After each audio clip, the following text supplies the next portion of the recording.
Essa questão da informação, eu falei no último bloco aqui que ia trazer um relato pessoal, porque há pouco mais de 5 anos eu tive uma amiga que teve um bebê de parto normal e ela passou por inúmeras violências obstétricas que na época a gente não entendeu como violência obstétrica porque a gente não tinha esse conhecimento. Então, eu lembro de um dia que ficou muito marcado na minha memória que ela contou para um grupo de amigas como é que tinha sido o parto dela, uma experiência que para ela ficou traumática, não ficaram boas lembranças desse parto.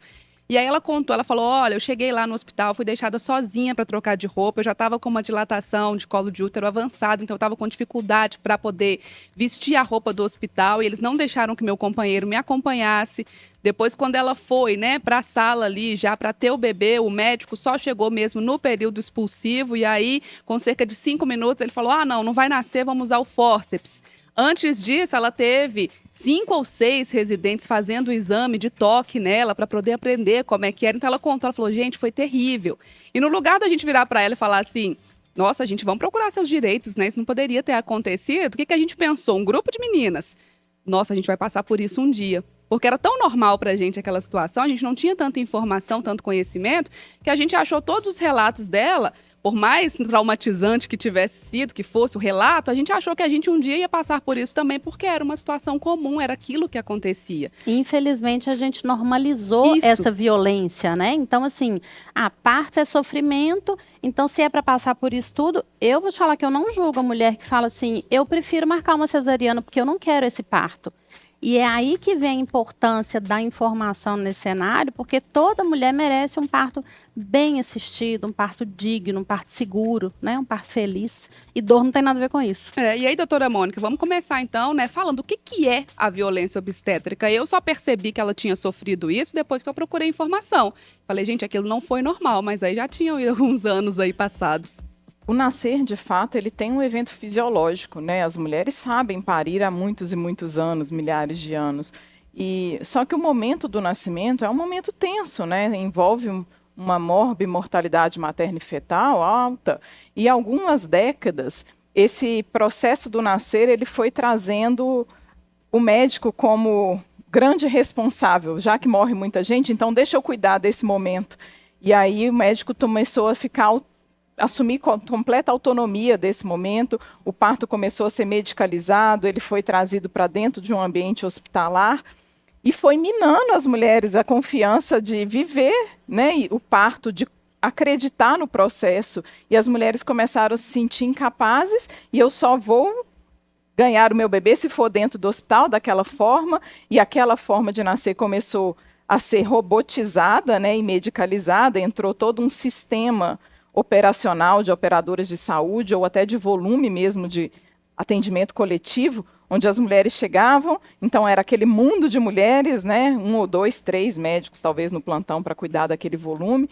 Então elas eram colocadas naqueles box, elas eram colocadas com ocitocina na veia para poder acelerar o processo, romper a bolsa, e colocavam as mulheres, né, deitadas com a vagina numa posição mais confortável para o médico, né, que é a posição de litotomia tradicional.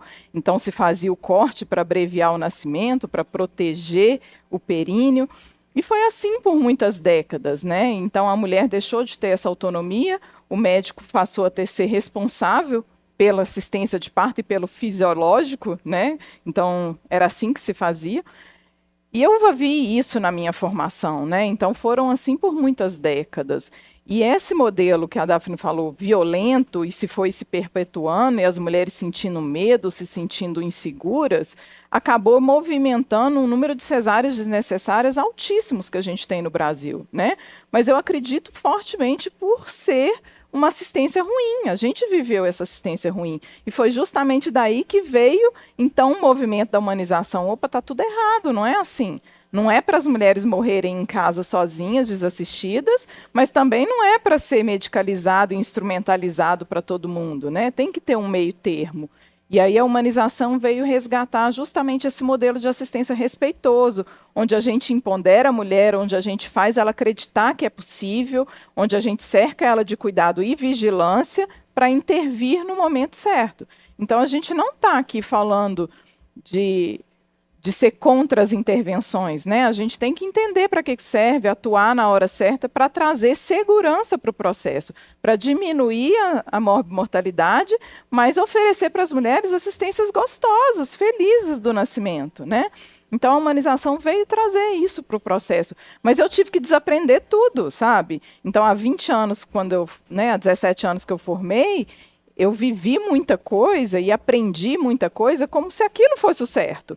Então, eu não acredito que existe uma violência proposital por parte do obstetra, né? E quando a gente fala de violência obstétrica, a gente não está falando só do obstetra, né? Então, a gente tem que entender, Daphne gosta muito de falar isso, eu vou deixar essa fala para ela, mas assim, é todo mundo, é um contexto de cuidado que pode ser violento, né? Então, um médico que também não aprendeu aquele conceito e não buscou, né, se renovar e atualizar nas boas práticas, nas diretrizes das práticas do parto adequado, muitas vezes ele está fazendo aquilo que nem é por maldade, sabe? Então, assim, na minha formação eu aprendi que cortar a vagina e fazer episiotomia era um procedimento que protegia o assoalho pélvico da mulher. Então, hoje a gente desconstruiu tudo isso, hoje a gente sabe que a episiotomia não faz parte das boas práticas obstétricas, né? Não é um procedimento que deve ser feito de rotina, que não protege em nada o assoalho pélvico da mulher, né? Manobras que a gente fazia, né, como Cristeler, isso está descrito na literatura, eram manobras obstétricas. Hoje a gente entende que elas só trazem malefícios, né? Então, na hora que a gente entende e põe as evidências científicas para mostrar para a gente o que é bom, o que não é bom, a gente começa a deixar de fazer coisas ruins e aprender boas e novas práticas para trazer esse novo modelo, né? A gente tem que cuidar melhor das mulheres.